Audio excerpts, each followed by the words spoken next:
these strange times of lockdown, of virtual meetings, of voice calls, of video conferencing, I need to get out and do something real to help my mental health.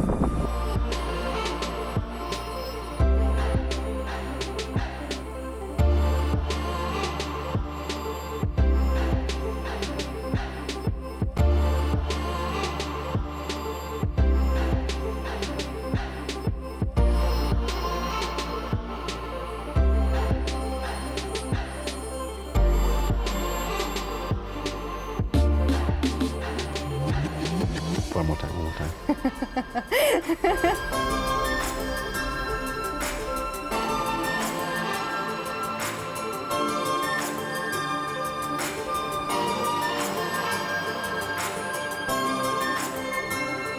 So continue to strive, continue to have goals, continue to progress, and don't forget to help others and feel the gratification of making a positive difference in the world.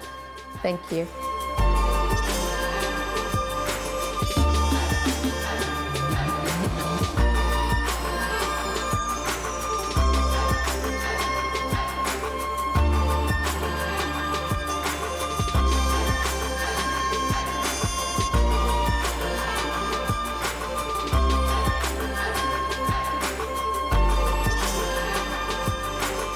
For this and so much more, we thank you. Thank you. Thank you. Thank you. 谢谢你. Thank you. Thank you. Thank you. Thank you. Hi, I'm Steve Weston. I'm the Vice-Chancellor of the University of the West of England here in Bristol. Now we're talking about levelling up, and I have to say that I get quite frustrated by the conversations that are going on across the country at the moment, which is pitching the north of England to the south of England. And my argument is that levelling up is something that we have to address in every city, in every town, in every part of the United Kingdom. We know that there are inequalities right across our geographies. And to think in terms of just north and south isn't particularly sensible. When we think about the impact of COVID, we know that young people have disproportionately been impacted. We know that their lives have been changed dramatically through the experiences of COVID. Just thinking about our own experiences here down in Bristol, we know that schools in particular have had a really difficult time ensuring that their pupils get access to the right support at the right time. I know from my own experiences talking to families that there have been real challenges in homeschooling and in particular in balancing work and life. Our own staff have had significant issues, but those that are in disadvantaged areas have really been impacted. We know that their access to the supply of good quality education through digital media has been adversely impacted.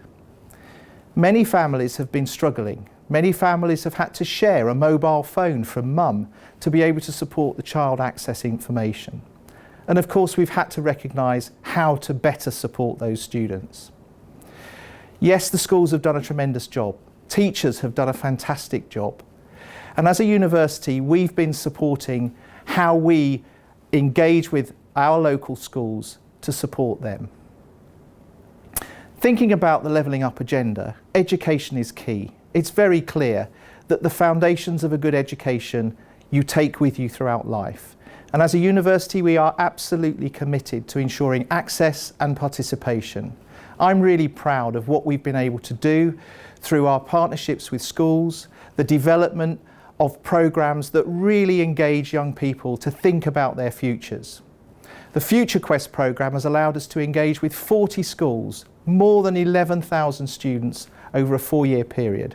That's giving them the opportunity to learn more about what's on offer, the opportunities, how we can transform their lives, and how we can work with schools to progress young people into an education system that supports them through the rest of their lives. So this conference, I hope, will give you the opportunity to explore more about what we can do together. The inequalities are real. The inequalities cannot be solved by a university or by a school. It's about a partnership, an ecosystem coming together. And of course, government plays a critical role in making sure we have the right resources, the right infrastructure, and the right approaches to supporting what we hope will be a transformation of education for young people going forward. Enjoy the afternoon and have fun.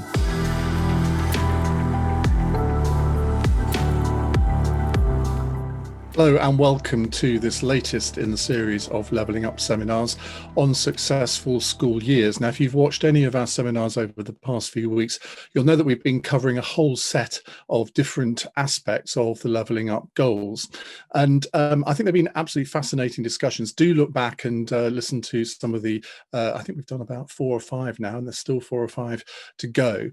But I think we can probably all agree that in terms of levelling up goals, if you don't get a successful education, it really sets you back in life. I think we can all think of maybe family members, friends who we look at and think, well, if you hadn't been failed by the education system over the years, you might be doing something very, very different now. And I think that's one of the goals that we're going to concentrate on over the course of the next hour, to try and work out what needs to be done to make sure everybody has that really good start in life, not just at a primary school, but secondary school as well. We've covered universities and further education in a previous seminar. So I'll introduce all of the different panelists that we've got with us today. Let me start off with Justin Greene. Of course, Justin, you will know, who's the founder of the Levelling Up Goals programme and former Education Secretary. Professor Stephen West is Vice-Chancellor, President and Chief Executive of the University of the West of England in Bristol. He's Non-Executive Director for the Office for Students and Chair of the UK Mental Health in Higher Education Awareness Working Group. Also joining us is Karen Smith, who was elected as Labour MP for Bristol South in May 2015. Until then, Karen worked in NHS management, most recently with the NHS Bristol Clinical Commissioning Group, and was a non-executive director of an NHS trust. But far more important than that, she is a fellow graduate of the University of East Anglia, although she was there 3 years after me.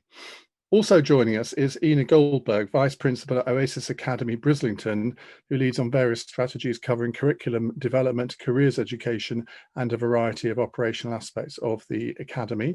And Liz Lister is Manager at the STEM Ambassador Hub in West England and part of the STEM Learning Network. So lots of different experiences there that we've got with our panelists. Let me first of all hand over to Justine to introduce the subject.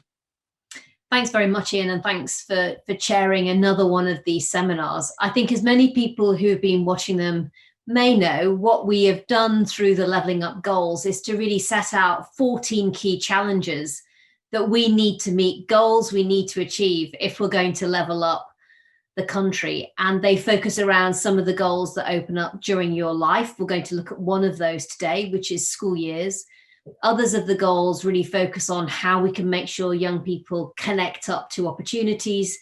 And then there's the third lot of the goals, in a sense, that really are around the barriers that can hold you back. However talented you are, however great your school is, if you're in bad housing, or if you have bad health, or if you don't have access to a digital device or to get online, there are those sorts of things that either help or hinder you. So today we're really focused on successful school years, levelling up goal 2. And I think everybody who's on this panel will probably attest to how important school's been in our life. I was really proud to have been the first ever Secretary of State to have been educated at a comprehensive school. But the reason I loved that role so much was because it really gave me a very personal chance to put back into a school and education system that had absolutely been at the heart of how I've been able to achieve anything in my own life. I think what we want to talk about today, though, is the fact that even before COVID, there was already a gap that opened up during school years, and some young people coming out having made less progress than others. And of course, what COVID has now done is actually challenge all of the progress that's been made. At the same time, perhaps it's allowed us to look at how children do online learning.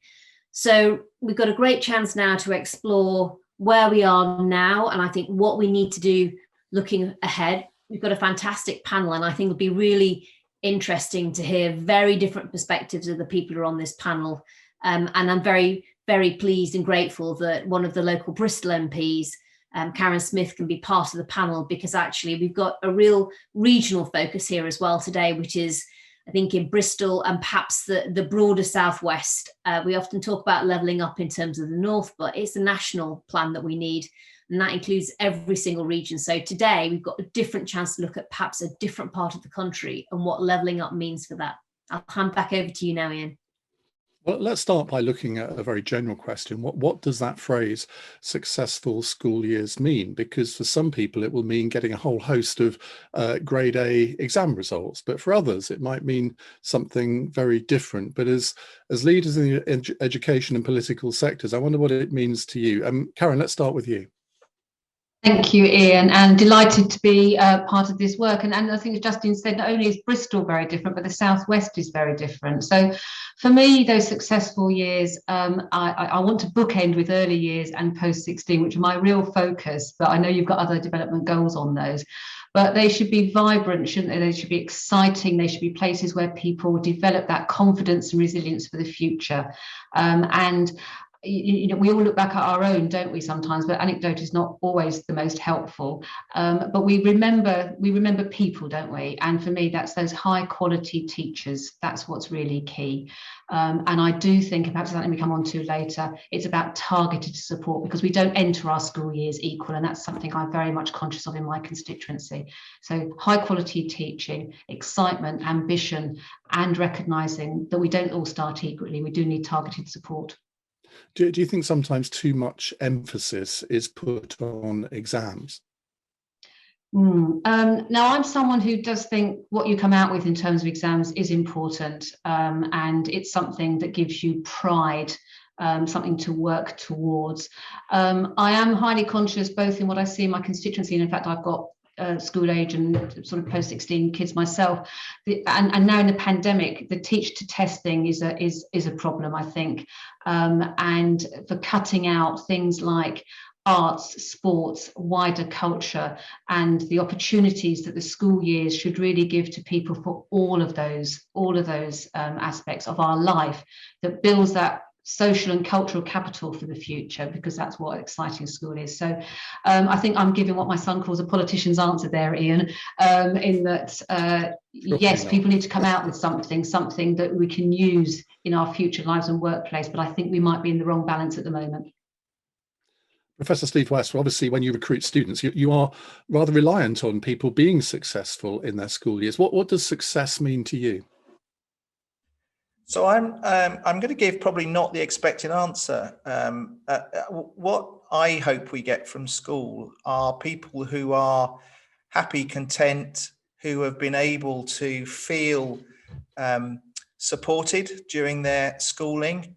I think I'm looking for rounded individuals, people who are not just focused on the test, the final exam, because frankly, I think we're missing really the richness of what education should be around if we're just focusing on the exam output. Now, I'm going to tell you a little bit, why do I think that way? I went to a comprehensive school. I was a lad from Luton in a comprehensive, from a council estate, first person to go to college. However, I had a pretty miserable time at school to begin with. And the reason for that was I'm dyslexic. Now, back in the 1970s, that wasn't a thing. You were just the kid at the back of the class who wasn't really doing particularly well. And that's a pretty miserable experience. So I think that we've got some thinking to do within our school system to ensure that we're able to take young people, recognize the difference, and then recognize how best to support them through their journey. And that does mean having inspiring teachers. It does mean having personalized approaches. We're in many ways still following a very Victorian model of the 1970 batch coming through, and we treat them all the same. That is madness. So I do agree that you know, in the end, we have to find some mechanism for measuring performance and success, but to do that against, I guess, recognizing the other domains, I think is a bit silly. I also think that we do need to recognize that people will mature and develop at different rates. And again, we tend to batch pupils. We tend to put them all through the conveyor belt at the same speed. And that's something that I know colleagues in education are working very hard to try and work through how best to manage that situation. So I'm looking for people who are interested in learning. I'm looking for people who, yes, can demonstrate potential, but that isn't necessarily blindly following the assessment and exam outputs.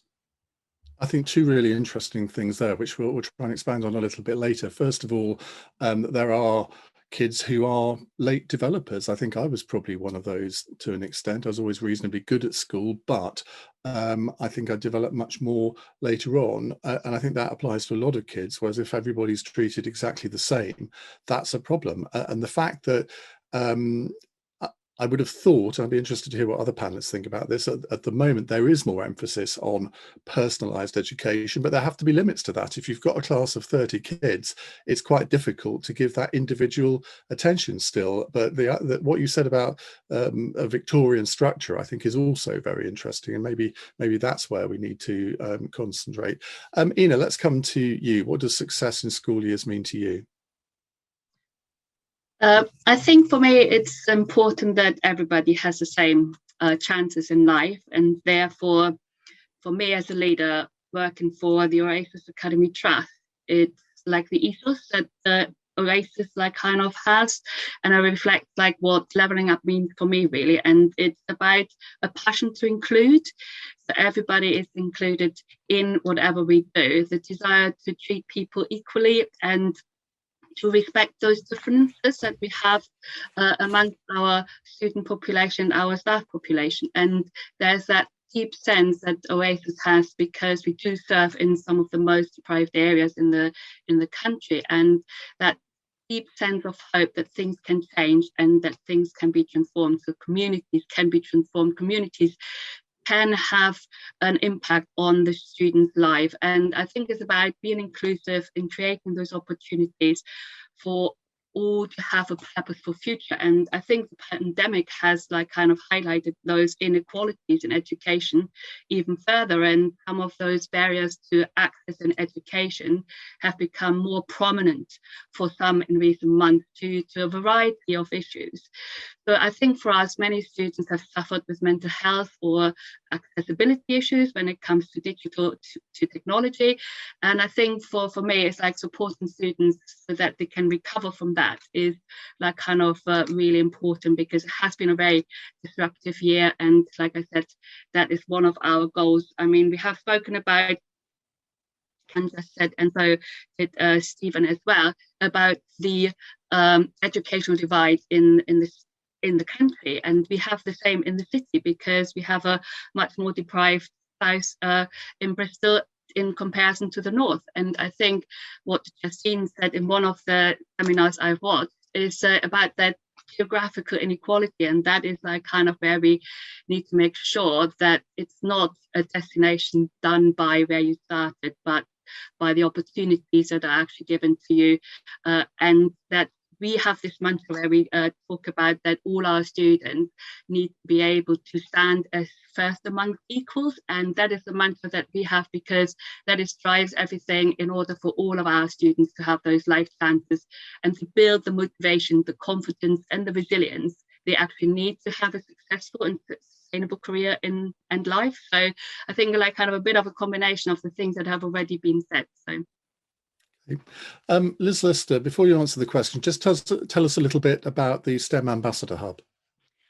So the STEM Ambassador Hub here in the west of England is part of a network of STEM Ambassador Hubs across the UK. And what we do is run a programme of volunteering for people who work in science, technology, engineering and maths related industries. And we aim to get as many young people to engage with our volunteers as possible through school and through all sorts of other interactions. So that the hub is kind of the place where all this comes together. So in terms of successful school years, you used to be a science teacher. My bet noir is useless at any science subjects. In terms of what defines a successful school years for you, what would you say? I mean, to start off by echoing everything I think the other speakers have said about, certainly about equality of opportunity and how we can level that particular issue. But I think from a science and from a STEM perspective, one of the things is about equality of aspiration almost. Is giving every young person in school the confidence that they can aspire to something like a career in science or engineering. And in the west of England, these are great careers. We have a lot of opportunity across Bristol, across the whole of the west of England, huge amount of engineering. You know, you've only just got to go up the road to Filton and spy on Concord and some of the great engineering firms that we've got based here to know that there is opportunity. But not all young people necessarily think that that opportunity applies to them. So from our point of view, you know, a successful maths education, a successful science education, technology education also includes an element of inspiration and encouraging young people to dream and to aspire and to think, this could be me. In terms of how that all comes together, Justine, do you want to comment on anything that you've heard there and anything that you think has been missed so far? I'd agree with everything I've heard. I think the big challenge is picking up on what's been said, which is how do you get that right blend between learning what you need to know, the knowledge and skills for success, but then getting access to the right advice and mentoring, perhaps the STEM ambassadors, for example, and then having those wider experiences, whether it's work experience, whether it's what you do extracurricular, you know, all those other things that actually genuinely help you develop as a person. I think the other thing I'd add in terms of what we want young people to get out of education is also a love of learning. We're going to be in a 21st century where people are going to have to reskill and relearn. And I think we want them to come out of our schools, hopefully with a sense of being excited about finding out about new things, rather than feeling like they've just somehow managed to get through and get over that exam. And thank heavens now they never have to think about maths ever again. I think it's about creating that sort of excitement to be able to continue to study for a very long time. And, you know, and when you look at, if you like, some of the other goals, and for example, the first one around strong foundations in early years, actually, you know, the more progress we can make in successful school years, in a sense, in the longer term, the better parents, in a way, you're putting in a place to be able to work with their own children during their school years. You know, so it all becomes a virtuous circle, and it is hugely important for unlocking opportunity, obviously. I'm making a big judgment here, but I'm thinking we're all sort of roughly around the same kind of age, within 10, 12 years, maybe. Thinking back, and I'm going to ask you all this question, so I'll give you a bit of warning. Thinking back to your own school experiences, what do you think would be different if you were attending school now? How far have we come in terms of, I mean, going back to what Stephen said about structures, are the structures more or less the same? And do you think that maybe we need to think a little bit more radically about all of this? Justine, I'll start with you. So I do think we need to think more radically. In a way, I think I went back to my old school. It was probably the best trip I did as the Secretary of State for Education. I went back to what is now, I think, Oakwood High School. It was Oakwood Comprehensive. And there was a lot of it that was the same, you know, and so almost the fundamentals haven't changed. I think probably what probably is changing is how you learn and the ability to learn digitally, and also the opportunities. Every child does learn differently. And I think technology probably can start to help us understand that much more effectively. And in doing so, perhaps put our teachers in hopefully an ever better position to, with the help of technology, do that more personalized learning that some of the other panelists were talking about. I mean, it's a massive topic, of course, but that would be my opening salvo. I'm interested to hear what everyone else has to say, of course. Liz, let's go to you. Well, I mean, I can look back twice in a way, because I was a science teacher, and this was, you know, best part of a decade ago, and then look back at my own school years. And I think for both of those gaps, there have been significant changes in the way that schools operate. So just today I was thinking, I don't understand how schools do this or teachers do that anymore. And so things have really moved on. And I think technology has played a massive part in that over the most recent time. I think looking back to my own school years, I think we've still got some way to go with regards to how our expectations for different groups of pupils potentially. I think there is still some, you might call them outdated stereotypes about who does particular types of job, who goes on to do particular types of qualification and so on. And they were in existence when I was in school back in the 90s, I'm going to say, when I was at school. And I think to some extent, and in some institutions, they are still there now. So I would like to see a more equitable opportunity made for young people, and for us to move that conversation on a bit more and have more acceptance of different routes from school into work. Ina. So for me, school, when I went to school, was very different because I grew up in former East Germany. So it's a very different scenario altogether. But I can talk about the 20 years or 20 odd years I've obviously been here now in England. And I've seen a big change in a variety of things. So when it comes to the knowledge-rich curriculum that we teach in our schools these days, it's all about quality first teaching and making sure that the teachers in the classroom, develop students not just as like kind of knowledge rich people, but also develop them socially, emotionally. And we run quite a variety of programs to support that. So first of all, like kind of the digital divide we were talking about, that obviously when all of us went to school was like kind of not even in existence because we didn't have that kind of technology.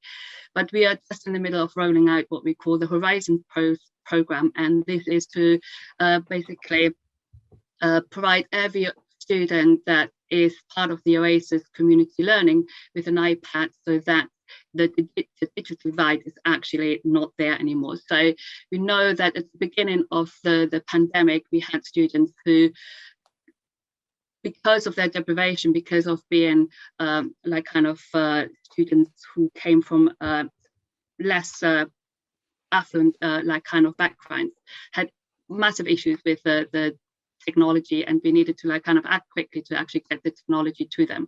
With the rollout of the Horizons program, that is not necessary. We will know that every student has access to that.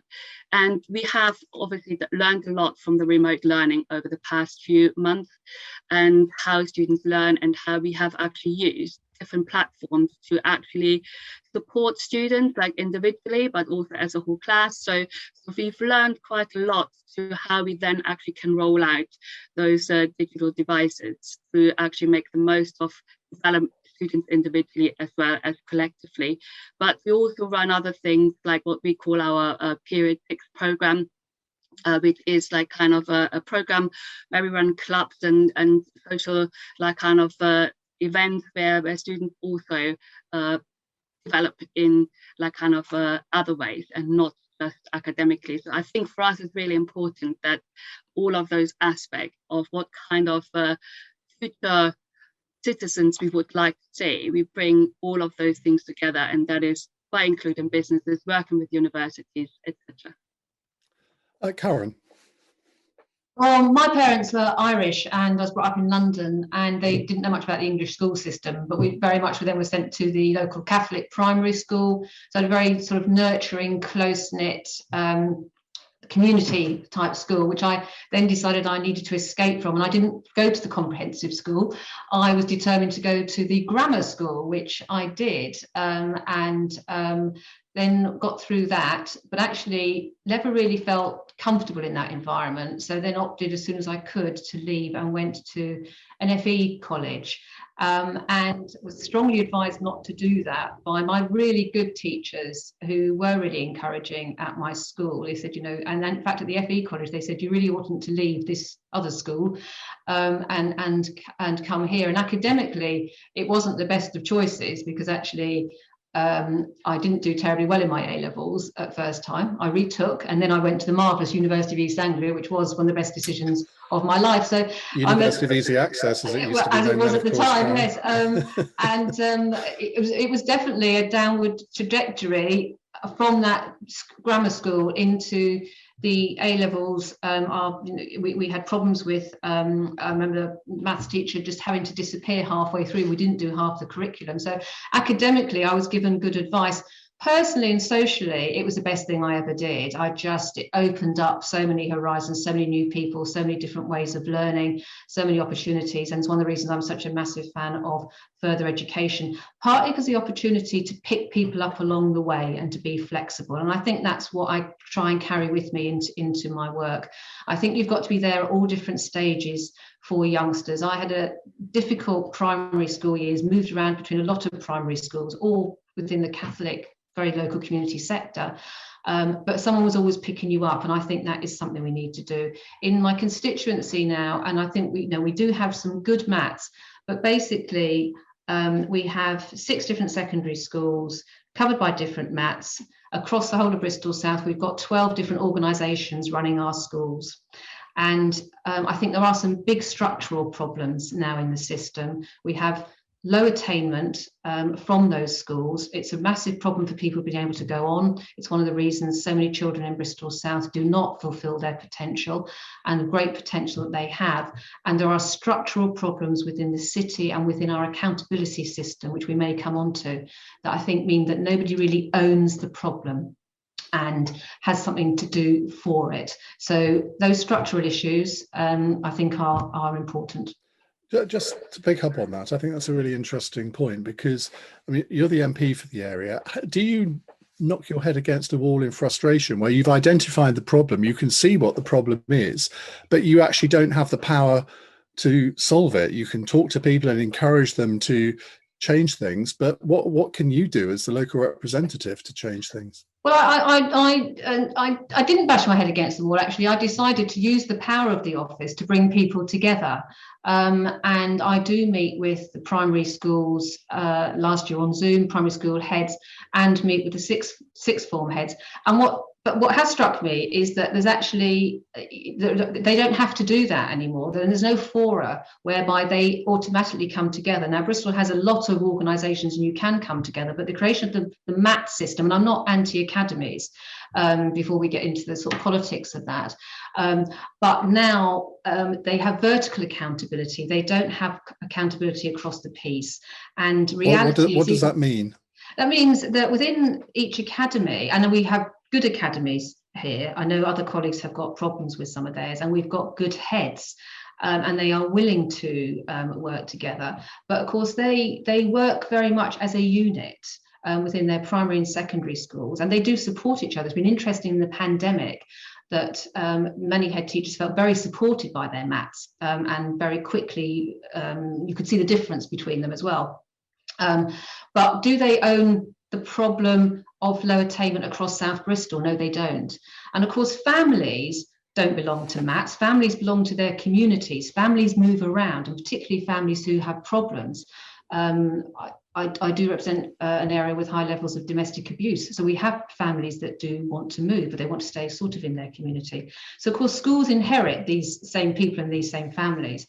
Keeping those young people's attainment, if they are difficult lives, is very, very hard to manage if you're moving across maths.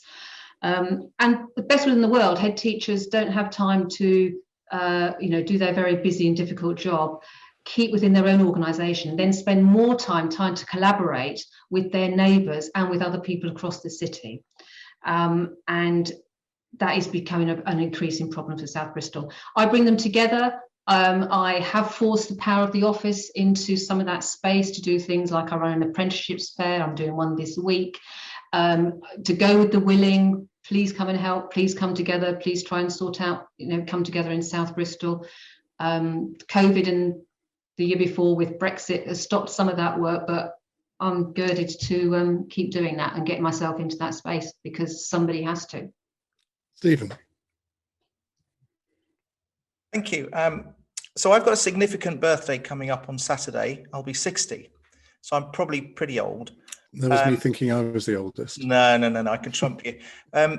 So I've got to look back 55 years plus to think about school and my experiences. And I've got 5 children from 16 up to 30. So I've been through the roller coaster rides, which show me that actually schools have changed over the years. And the danger, of course, is when we look back, we forget that school was contextualized within a construct, a societal construct, where we had varying degrees of technologies, we had varying experiments going on in schools. I happen to have suffered ITA, which was a way of getting young kids to read very quickly, phonetically, but of course then completely messed you up afterwards.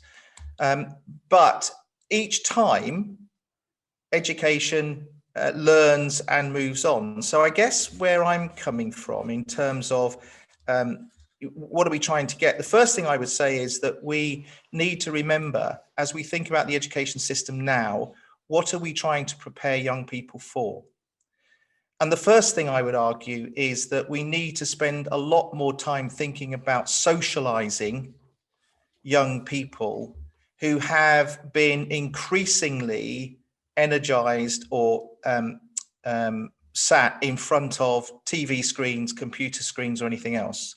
So the early years, I think, are about play. The early years are about experimentation, creativity, are about getting them to know how they are social beings. And that is really, really important. Finland and Scandinavia do this really, really well.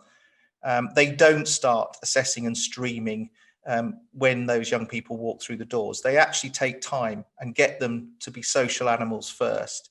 Learn about play, learn about people, learn about how to work with others. And I think then that carries through into the rest of the education experience, where we're not sat in rows anymore. It's much more interactive. To a degree, it's personalized. The teaching staff now in our schools at all levels really work hard to try and work in smaller groups, even though they're big class sizes. And that's what we have to, I think, extend and expand, and also think about the extracurricular activities, many of which have been thrashed out of schools over time, and also the guidance, the career guidance, and the approach to trying to help decision making. So when I look at where we are in schools today, clearly, if I were to look back 55 years, a lot of what I was taught is completely redundant now. I mean, I remember agonizing over timetables. Now, I can't think in my career when I ever used times tables up to, I think we had to do it up to 20. Now, I can recite them, but actually, is it useful? Well, in the modern world, maybe not as much as it was when I was in school. So it's got to be relevant. It's got to be contextualized. I think it's got to be a combination of the science and technologies and the arts. And I also think we need to be supporting people to be innovative and creative and enterprising. So I'm looking for STEAMy, actually, in our schools. STEAMy being the science, the technologies, the engineering, the arts, the maths, innovation and enterprise. The one thing that people are going to have is creativity. Regardless of the work that they're going to do, regardless of the discipline, they're going to have confidence, creativity, and the ability to reinvent themselves and carry on learning. And that passion, inspiring people to want to continue to learn, is the most important thing, because I guarantee there isn't a job for life anymore. I think that's absolutely. That, for me, is what we've got to get going in our schools at a very early age. That excitement, that passion. And yes, we can argue about, was it better, 20 years ago, 30 years ago? Frankly, it doesn't matter. The world's moved on. We have to be relevant for today and think about tomorrow. That's what we've got to do in our schools. I think that's fascinating, because when you and I were at school in the early to mid 70s, schools were seen essentially as factories, weren't they? Because a lot of people would go into jobs that they would hold for the rest of their lives in manufacturing, in agriculture, whatever. Whereas the way the economy has developed since then has meant that most of us do not stay in the same thing that we started doing at 18 or 21 or whenever. We might have 4 or 5 different career changes. And do you think also that there's been this word aspiration that we hear a lot about, which is hugely relevant to what we're talking about today, that in some areas there has been a poverty of aspiration, and for whatever reason. And even though the word has become quite popular now, aspiration often means I want to be famous. Not quite sure why, but I just want to be famous. How do we tap into what I would call real aspiration, and make sure that those kids that do have aspiration, and that the parents have the aspiration for them too, how can we tap into that to make sure that these school years are successful? Let's start off with Karen. I'm going to take issue with the premise of that question, actually, Ian, because I think it's hard to start off. I mean, I was an early years governor here in Bristol for a number of years, and I think it's hard to find families and people that aren't aspirational. I think, certainly everyone starts off that way. People want the best for themselves and their families. I think there are real issues about whether they can achieve that or know how to achieve that, which is a different, the point, which is where I think schools, people, as the folks of the community, needs to come in to help people grow if they can't grow. Now, undoubtedly, there's always extremes of people that, will settle for something, but I think it's the exception. You think that that's changed over the years? I mean, certainly, I came from a family of farmers. Everyone in my family had always been in farming, and I was the first to break out of it because I wanted to do something different. Now, I was lucky, my parents supported me, but I think 30, 40, 50 years ago, there would have been an attitude prevalent among not all sorts of different areas of society. Well, your granddad was a docker, your father was a docker, you're going to be a docker. But that is aspiration, isn't it? That's aspirational to have a decent job that provides you with the roof over your head and the food on your table. So I guess that's partly what I mean. I guess what we don't have now is that neat route through to something, because that inherited job is not there anymore. But what drove people, I think, and I did have mixed messages myself on, what should a working class Irish girl do? And it wasn't to be an MP, but my goodness, the pride. I mean, my father died sadly before I became the bishop, but the pride in Ireland and pride everywhere of being that person, and the pride of going through education and getting to a grammar school, getting A-levels, going to university, was never far behind. And wasn't that aspiration that people going into those jobs about the fact it provided you with the basics and the security of life, which is obviously what drives a lot of people, is insecurity and not having the food on the table and the roof over your head.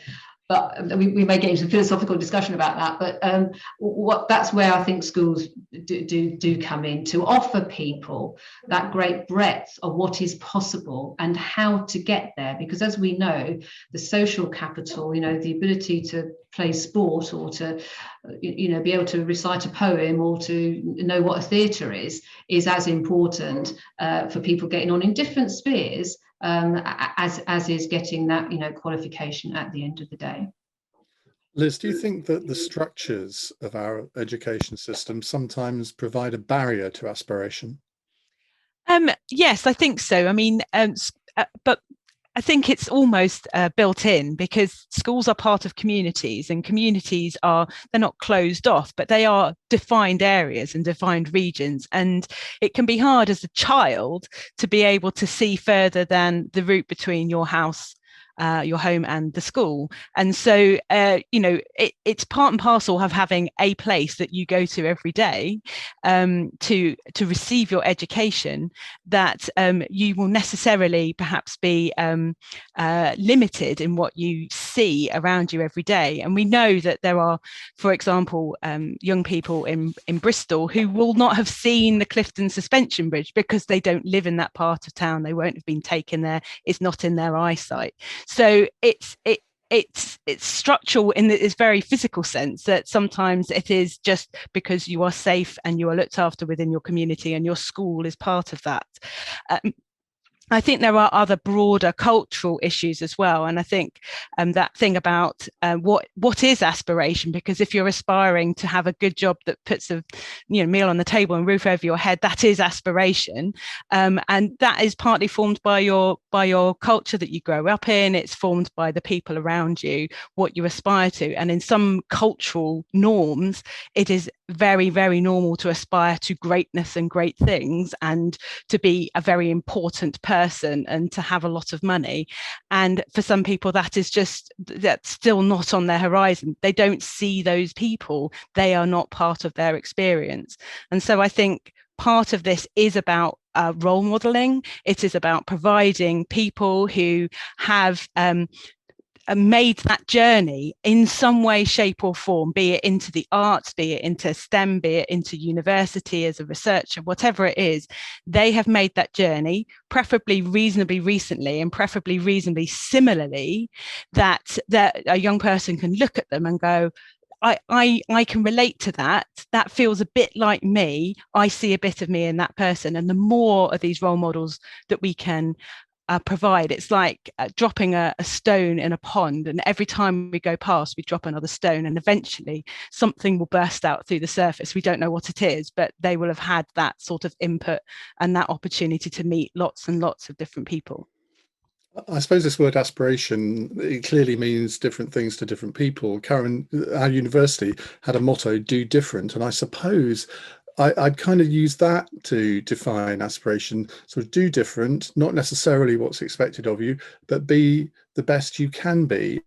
Stephen, do you think that our education system is still a bit of a factory, that it's still designed to turn out kids who will meet the needs of the economy?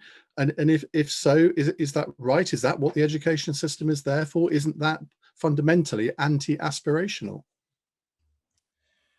I think it's a really hard question to answer. I think that our education system clearly is trying to ensure that as people progress through it, there is an aim of a job at the end of it.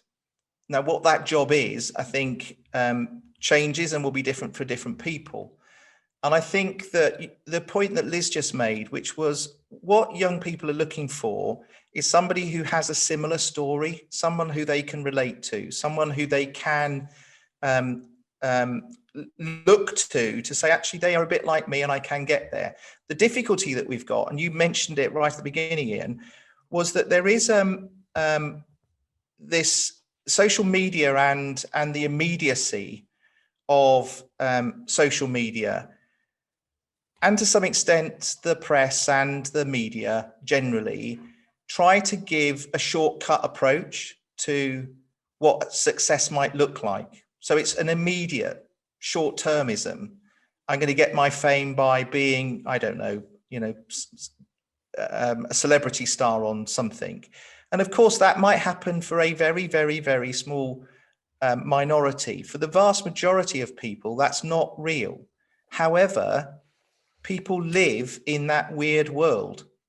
Lots of young people occupy that space and spend a lot of time in that space. So somehow what we have to do is find a way of identifying and showing the opportunities that are beyond those quick fix gratifications. Because if we don't do that, we're going to have, I think, quite a significant set of difficulties being stacked up over time. And I do think that, where schools come in and working with businesses and universities and colleges, all working together to create and signpost opportunities, but more than that, give young people experiences that are beyond perhaps that unreal world, that actually show them that the real world has got huge opportunities for them and we can help them through that journey. Ina, is that possible in classes of 25, 30 kids, where it's clearly difficult to maybe give each individual the attention that they need? But what we're talking about here is actually individualized education, not education of the masses. Is our system set up for that? I think for us, it's like was a lot around careers education that we've just heard, and I think it's about learning the skills that the students will need for the future. And I know we are a lead school for the Careers and Enterprise Hub, and we do a lot of work around promoting a variety of post-16 pathways, and we always talk to the students that there's not just one path for every single student. So where some of them might go the apprenticeship route, others might go A-level route, and others might go the further education route. But we talk to them extensively about which routes are available to them. And I think for us, it was really important that about, a few years ago, we had a need figure of over 10% in our school. And that's massive when you think of like kind of what other social impact that might have later in life, when we know that a lot of students who probably end up in youth offending places, etc.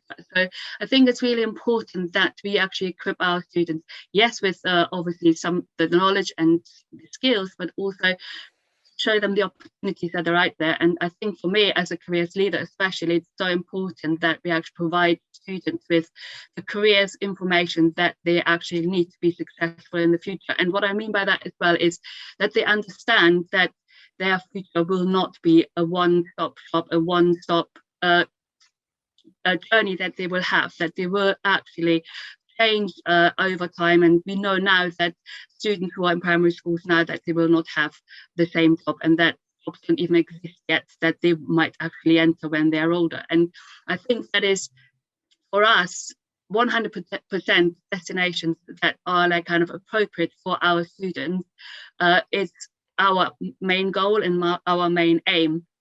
But I also know that that is not the case for every educational leader at this moment in time, that careers is not always on the forefront of their thinking and what they do every single day. And I think that is something we need to like kind of do, to bring more of the businesses, universities, educational leaders together to actually like kind of show that importance of the careers that we need. We have started doing things like careers champions in our schools, where teachers actually promote their subject and what it is, where that subject might take them, or what they learn in that subject, where it might take them in the future.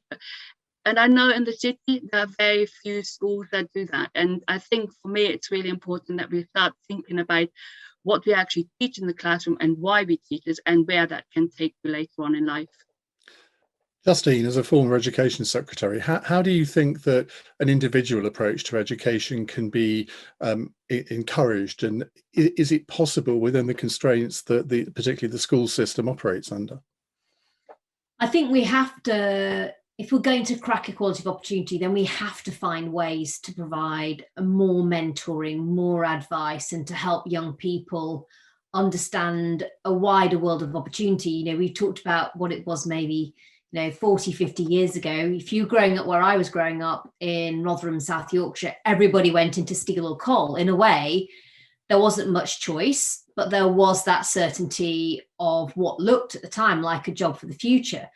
I think the challenge is we are in a world where there is way more choice, but there isn't that assurance of a job for the future. So actually, we have to have an education system that isn't just, if you like, giving young people knowledge and skills, but is giving them advice and is giving them the informed choices, so they can actually aim, to get the opportunities that are there and understand what they are. I'd never met a lawyer. How was I ever going to become a lawyer when I had no idea what law even meant? I'd never met anyone who'd ever started a business or run a business. So how was I ever really going to get a sense about, what business meant? And I suppose in a way it really brought it home to me when I ended up in cabinet, and I literally sat up. So my aspiration when I was a teenager was I wanted to be the first person in my family to get to university. I sat across from someone I knew very well and was now friends with. His aspiration was to be world king. And that kind of brings it home to you, the difference. We were both there. But look at the difference in, if you like, where we were aiming and our world views of the art of the possible. They were on different levels entirely.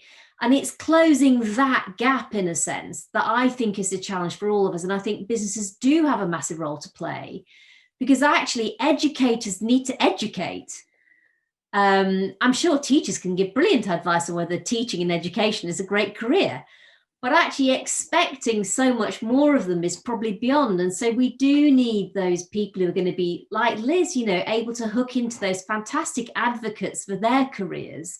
We need to give them not only the chance, but the time to be in our education system, in our schools, explaining to young people what's out there. Because, you know, once young people get fired up about opportunity, once they see that broader, exciting set of opportunities that can be there for them, then they motivate themselves. I mean, it's like a catch, you know, a lighting a fire. And, you know, that's really what education probably should also be about. Is, you know, when I was education secretary, I always used to think that you really want young people coming out of the system of education. And if you say to them, what's your thing? They can go, oh, my thing's this. This is what I really love. And that they've come out of that whole experience with this sense of who they are as a person, maybe what they're especially good at, because everybody's good at something, and particularly relative to others. And it's a very different prism through which to look at what you're trying to accomplish in education, which is, I think, what sort of Stephen was trying to say right at the beginning of this. And it's much more than just how many GCSEs you got or how many A levels. That when you start to look more broadly at what we need to have achieved for young people, for them to get those opportunities, we realize that we've got part of a successful education strategy, but it's only part, and the rest of it isn't really there and has to be put there if we're going to really nail this. Can I come back just briefly? Sure. Far too much agreement going on here, so let me just disagree a bit, because part of it is interesting. Bristol's problem, we started off talking about the geography. We're not short of opportunities in Bristol and the greater Bristol economy, indeed in the southwest. And you know, we're famous and renowned and building on the great engineering traditions, and catapults and all these things are marvelous, and more of them, and that's where we're setting our sights. The problem for lots of young people in the region, and particularly in my constituency, which stands out on all the left behind measures nationally, it's the red dot that stands out nationally as being so-called left behind. I don't like the term. So the opportunities are there. Because we've got good teaching, we've got some good leaders, we've got lots of those in place. And I think the challenge for the work that I support that you're trying to do, Justine, and trying to look at this levelling up social mobility, whatever the phrase of the day is, well, what's going wrong there? And those are some structural things. They are about recognising we don't start equal. If we could sort out the transport for young kids in the city, that would make a huge difference. The careers advice is important. We've got lots of initiatives, huge amounts of initiatives that go on around STEM and into university and all sorts of things. Not being joined up, not being coherent, not being simple for young people and their families to navigate.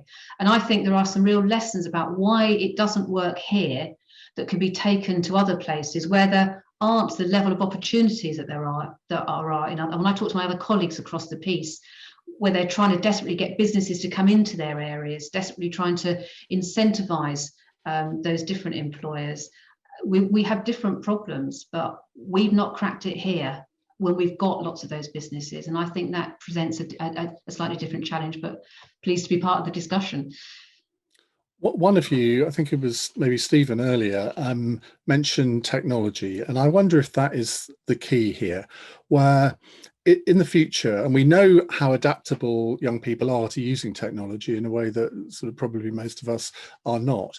Is technology the key to levelling up, or can it also be a danger? And we've seen during the COVID pandemic that kids who come from poorer backgrounds, who don't have the iPads and computers that other kids do, they will inevitably have fallen behind. How do we use technology to make sure that we level up rather than level down? Stephen? Well, everybody, first of all, has to be able to get access to it. and it isn't something that everybody has access to. We've all seen in schools in particular, the stories of mum's mobile being able to support, 4 or 5 kids in the household, which is just, never going to work. Even in the university, 35-40% of university students at UE did not have the appropriate kit to be able to engage in online learning. Now that's in a university. That is multiplied significantly when you go into school. So the first thing is, if we're going to say that technology has a place, and I think it does, then you have to accept that that means for all have to have access in the same way that for all have access to a school. And that means not just about the kit, it means importantly, and we've all suffered this, the ability to connect. So Wi-Fi and the connectivity of our kit is hugely important. And unless you sort those deep infrastructure things out, you will always have significant inequalities. And my argument is schools should be not places where those inequalities are amplified and prevent people then being included. See, that's an interesting one. Because of course John McDonnell got derided when Labour at the last election said free Wi-Fi for everyone. Those of us who are paying out, I don't know, 15, 20 pounds a month, saying what a ridiculous policy. But actually, it would have been a great levelling up policy, wouldn't it, Karen? Yes, and actually rural, what we've learned, I mean, Bristol is a city in a very rural economy, and I appear obviously in lots of regional TV programs with mainly Conservative MPs. The experience in schools throughout the pandemic was very different. We had very low levels of the disease, so lots of schools were operating and working throughout the pandemic, whereas our schools, and my own son was in and out of school in autumn, isolating all the time. So rural schools had a different experience, first off, because they're mostly operated. Then, of course, when they had to come out, again, the broadband and Wi-Fi in rural areas of the southwest is very, very poor. Bristol's actually very well served for broadband. So I think more and more of my colleagues across the southwest, and it's predominantly Conservative, because we've lost lots of Liberal Democrats, so it's mainly Conservatives, are starting to see, well, actually, this is the thing for us. The whole travelling into Bristol from across the southwest or up to London for work for all sorts of people will be transformed as people think, why am I doing that journey? Those people who like to live in rural areas, I know you're one, I'm not one, but the quality of life will now be massively enhanced. So I think the pressure on that will become very, very, very much. And as John McDonnell will be maybe the forebearer of many Conservatives thinking, oh, maybe we would have liked that to happen. Well, I'm interviewing John McDonnell. I'll bring that up with him soon. Liz. I think the access to technology is vital. I think one of the things that come to mind through the conversation is that we can have faith in our young people to use this access correctly, use it well. I think what we've seen and what schools have seen where young people have been accessing technology through lockdown is that they have really engaged where they can with parts of their education, and they have taken the time to learn things at their own pace, and they have accessed where they can things like careers resources and so on and so forth. And I know a large employer in the region ran a virtual work experience last year for young people. And they had literally thousands of young people participate for a couple of days of really intense, high quality work experience like they would never have been able to access before. So I have great faith that if we are able to increase the level of access so it is equitable across the piece, that young people are able to differentiate between the fantasy of being a football player or being a pop star and the reality of what they see. I see it every time I do an engagement with young people. They suddenly decide that actually what they really want to be is something like an engineer or a project manager, or, you name it, whatever they've come up against. So I have great faith if we can do the bit for them, that they will then lead us to something better and to a better sort of level of engagement. Ina. I think, like I spoke about our Horizons program earlier on, and that we are providing all of our students with iPads. But it's not just by providing them with the technology, it's also by training them and teachers to actually use the technology in a way that actually will enhance the learning and will enhance all of those things that we have just discussed. So it's really important, yes, to have the access, and that is what different schools do in different ways.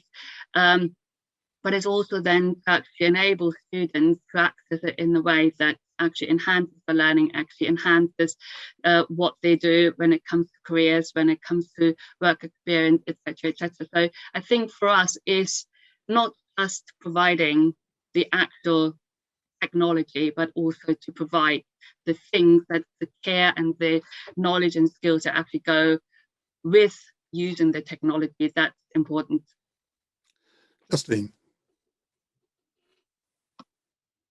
Fantastic listening to what everyone's got to say, and I think in a way what we've seen is that we've come closer to working out how to do online learning during the pandemic than we've ever been before. We've had to, and so maybe the optimist in me says we can really learn from that now, and if we can marry that up with more tailored support for young people, perhaps through the National Tutoring Scheme or something along those lines, we can maybe finally get to grips with the fact that so much of how young people develop and learn already happens outside of the school. And so we've had this myopic focus in schools, which of course really matters, but we've sort of, I think, often politically shied away from confronting the fact that a lot of how young people turn out is what happens outside. And we've had to sort of confront that during COVID, but we've also started to find ways to deal with it, ways to actually help young people learn outside of school. I think we've understood that if they don't have a quiet place to study, that is going to make it really hard for them doing well in their exams, however smart they are. You know, and as a London MP, I dealt with lots of young people who were in overcrowded housing, for example. Really hard to do well in your exams if you're a 16-year-old sharing it with a 13-year-old and a 10-year-old. And so I think we've started to understand, if you like, what the bigger picture on education and successful school years looks like, and we've started to get some of the solutions around it as well, in particular how online support can work. If we can start to work out, for example, how to make sure young people have got space, quiet space, and good advice, then you start to see a route through how you can really complement what they're learning in school with the rest of what we were doing there to sort of help school standards get better. That could start to become a really exciting time ahead where, far from being a moment where the gaps got wider, maybe this was a moment when we actually started to see more clearly what we need to do and our ambition more broadly on how to make the gaps genuinely for the longer term start closing. For me, that would be the real prize of what could come out of COVID, and almost has to be the promise that we make to young people that actually when we say this isn't going to have a long-term impact on their futures, that it's going to take a huge amount of ambition, but actually we kind of do know we do know how to make sure that doesn't happen. The only question is whether we have got the wherewithal to make sure that we deliver on that promise, I think. I thought we'd finish by doing something that Justine's colleagues can put out on social media. So I'm going to ask you all to speak for 20 seconds on the naughtiest thing that you did at school. Let's go to Karen.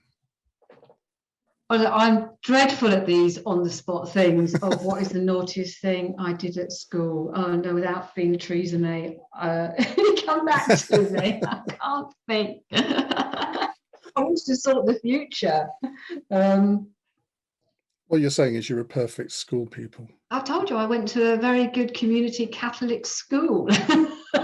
Well, I'll leave you a couple of minutes to think. I'll start it off then. When you start. My maths teacher threw one of those really awful blackboard rubbers at my head. So I picked it up and threw it back at his head and got sent to see the headmaster. And I did think to myself, well, if he can do it, why can't I? Liz? Yeah, I guess I don't have many. I was quite a good child, but I do remember once I was one of those types who was always on the student council and all that sort of thing. And there was an incident came up with a mock exam clash, and I took it upon myself to take this on as an issue, and ended up getting very much put in my place by my form tutor, who told me it was not my business to start rescheduling exams. Know your place, Liz. Yes. Stephen. Okay, so as I said, I went to a comprehensive. It was the first year that it moved from a grammar school to a comprehensive, so the teachers were still the same. The head teacher wore a mortarboard, carried a cane, and had a gown on. And assemblies were always a big event. I think I was in my first or second year, and I decided that I was going to learn how to wolf whistle. And I did the loudest wolf whistle that could possibly come out on the way into the assembly. And the whole assembly turned and looked at me. There was no hiding. And again, I got carted off to the head teacher's office. I had the cane. That was when the cane was still permissible. 3 strikes, I can remember it now, 3 strikes across my hand on left and right, and then detention. I did learn from that. I went on to actually be the deputy head boy 4 years later. So I did learn from my mistakes. But at the time, I have to say I had huge applause from the rest of the pupils, but God, it was painful. Did you wolf whistle again at an assembly? No, I resisted wolf whistling in the assembly. I've always said the cane can work. Ina? For me, it was very difficult to have any like naughty times in school because both my parents were teachers at the school I was in. So for me, they always knew everything before I even got home from school. So there was just no way that you could do anything and get away with it. So unfortunately, I had to be very, very good in school. Oh, what a cop out. Now, Justine, I can imagine you were a little rascal. I was just thinking how to narrow it down. But I think one of the cheekiest things I did was when it was April Fool's one year, myself and a friend, this is vaguely contemporary now, Ian, you might quite like it. A friend and I did a vaguely official looking notice that we put on the school notice board saying that everybody was aware there was an EU butter mountain, and therefore our school had got its share now allocated, and should any student want to get their butter, they should come to the staff room at lunchtime to collect it. And quite a lot of people did turn up, and we never admitted to that one.